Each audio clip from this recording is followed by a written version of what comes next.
السلام عليكم ورحمة الله تعالى وبركاته. نتمنى ان شاء الله تكونوا بخير وعلى خير. مرحبا بكم معايا في القناة. اليوم ان شاء الله غنشارك معكم فلفلة حمراء معمرة بالروز والكفتة. ان شاء الله كنتمنى تنال الاحسان ديالكم. المهم بقاو معايا ان شاء الله غنشوفوا شنو غنحتاجوا في هذه الوصفة وكيفاش غادي نحضروها.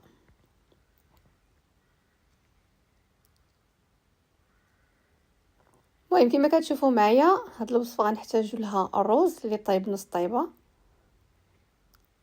يكون طايب غير نص طيبه، ما نطيبوش بزاف لانه مازال غادي يطيب. وغادي نحتاجوا فلفله حمراء، المهم تقدروا ديروا اي فلفله عندكم. غنحتاج لاصوص طوماط، انا هذه مصايبها عندي في الدار. وغنحتاجوا العطريه، غنحتاج واحد جوج حتى 3 ديال البصله خضاريه، شويه ديال الثومه وبصله مشلوضه، وغنحتاج الكفته. المهم هادو هما العناصر اللي غنحتاجو، من طبيعه الحال الملح وزيت الزيتون. المهم هنايا عندي طاجين درتو كيسخن، غادي نزيد ليه هذا زيت الزيتون، وغادي نزيد ديك البصله اللي شلطت من قبل، غنزيدها باش هذا تشحر. غنزيدها هي والثومه، حتى الثومه قطعتها قطع صغيره صافي. المهم غادي نخليهم هذا يتشحروا مزيان. غنزيد قبل ما يتشحروا غنزيد شويه الملحه، نزيد شويه الملحه وصافي. غنخليهم يتشحروا مزيان حتى طيح ليا ديك البصله شويه، ومن بعد باش نزيد لها لاصوص طوماط. فغنسد عليها ونخليها تشحر. المهم هنايا غادي هذا ندير معكم الحشوه اللي هي الرز اللي قلت لكم من قبل، الرز اللي طايب نص طيبه. وهذا غنزيد الكفته ديالي. انا الكفته كنت كنشحرها، ولكن قلت ما كاين لاش نشحرها، الكفته دغيا كطيب صافي درتها بلا ما شحرتها صافي. وغنزيد العطريه. هنايا عندي كركم، عندي اوريغانو، سكينجبير، بابريكا في الاحمر حلوه، هذا الكمون، وهذا المعدنوس وشويه القرفه. وغنزيد بطبيعه الحال الملحه وهذا وزيت الزيتون صافي. دابا هنا عندي الحشوه، غادي نخلطها مزيان حتى هذا تنسجم العناصر مع بعضياتها.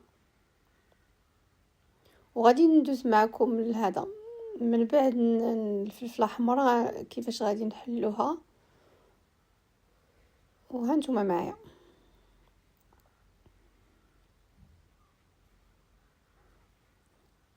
المهم دابا البصله غادي تكون شويه هذا طاحت باش نزيد لها لاصوص. المهم الرز هكا كيجي على هذا الشكل هكا من بعد ما خلطت العناصر كاملين. دابا غادي نمشي نشوف البصله وغادي نزيد لها هذا. دابا هنا عندي البصله صافي تشحرات، غنزيد لها هاد لاصوص ديالي ونزيد كذلك العطريه. المهم هاد العطريه راه نفسها العطريه اللي درت في الحشوه ديال الرز والكفته، نفس العطريه صافي. كنزيدها كنحرك شويه وكنخلي العناصر كلها تنسجم مع بعضياتها تشحر مزيان. المهم انا عزيز عليا نشحر الحاجه مكيعجبنيش ندير كلشي في خطره، كنبقى نشحر بحاجه بحاجه. المهم هنايا الفلفله ديالي غناخدها، غادي نحاول نقطعها غير بشويه من الفوق على هذا الشكل، نمشيو غير بشويه مع داك نموس هكا بشويه بشويه بشويه. المهم بغيتو تحلوا هذاك الغطاء كامل من الفوق حلوه، ومن بعد غادي تعمروا تسدوا. ما بغيتوش غديروا بحالي انا، خليت واحد شويه. المهم انا غنحيد لها الزرله، فيها شي زريعه لداخل كتحيدوها، وغنخلي واحد شويه هكا من اللور مشاد، ما غاديش نحلها كامله بحال هذا الشكل هكا كما كتشوفوا. شتينا من اللور بقات شويه شاده باش هكا كتجي اكثر، كتجي عمليه وكتجي كتعاوننا باش غير نعمرو ونسدو. لان ملي كنحيدو الغطا كامل كنرجعو هاد البلاصه بلاصه هادي والاخرى بلاصه الاخرى، ما تتكونش رايمه مزيان، ما كتكونش رايمه مزيان على الفلفله. المهم بجوج طرق راه كيعطيو نفس النتيجه، غير هذه كتكون عمليه اكثر. المهم هنايا عندي الحشوه واجده، عندي الفلفله واجده، غادي نعمر الكفته. عفوا غنعمر الفلفله. الحشوه ديال الكفته والرز غنعمرها، نديرها في الفلفله، ولكن ما نعمرش بزاف. المهم على القياس تعمر الفلفله وصافي. صافي كنسد عليها، كنرجع داك الغطا. شي دابا هكا كيجي ساهل باش ترجعيه. صافي غنكمل معكم الفلفلات اللي بقاو عندي، غنعمرهم حتى هما على هذا الشكل هكا. سبحان الله جاتني الحشوه نيشان القد في القد، تقول واش زعما عبرتها. هنا انا خدمت القضيه ديال عينك ميزانك، ديك عينك ميزانك كتخدم بعض المرات. صافي وما نساوش نديرو ثقوب في الفلفله من جميع الجوانب، باش هكا ملي نديروها طيب لنا في لاصوص تشرب لينا شويه الماركه تجي مزيانه. المهم هنايا غادي هذا ندير الفلفله ديالي من بعد لاصوص ديالي ما تشحرات، نحاول غير نحطها مقاده باش ما تجيش، باش ما تطيحش وتخرج لينا هذيك الحشوه وهذا في لاصوص. صافي نسد عليها، نخليها واحد 10 دقائق، عاد غادي نزيدها شويه الماء غليان. المهم هنايا من بعد 10 دقائق كتبان لي هنايا لاصوص عندي طلقه ما شاء الله شويه ديال الماء. اذا غنزيدها غير شويه الماء، غير القياس، غير فاش طيب هذا الفلفله، لان ما شاء الله حتى الفلفله راه كتطلق شويه ديال الماء. غنزيد غير شويه، اللهم نزيد شويه ولا خصني نزيدو، ولا الا زدنا عاوتاني بزاف كيكونوا الناس ملميمان كثار. كتكونش لاصوص ملبيه وعاقده. وهنا راه صافي نيت الفلفله هي دخلها الطياب.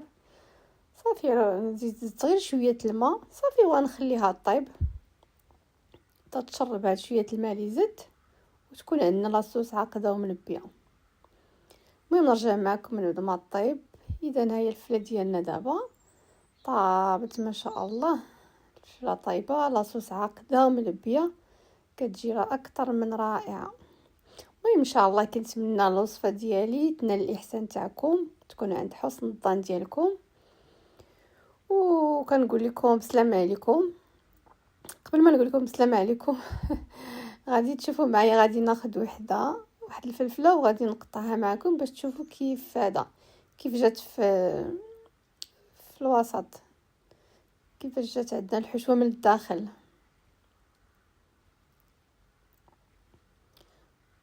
المهم هنايا غناخذ واحد شويه لاصوص، كما كتشوفوا تبارك الله لاصوص جات عاقده، كتجي هكا مزيانه عاقده، ماشي بحال يكون فيها الماء كثير. خصكم تخليوها تشرب، داكشي باش قلت لكم ما تزيدوش الماء بزاف في الاول.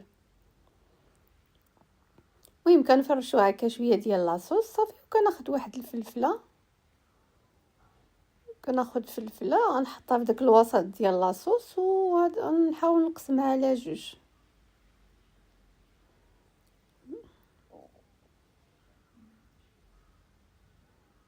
نحيدوا له داك الغطاء من الفوق.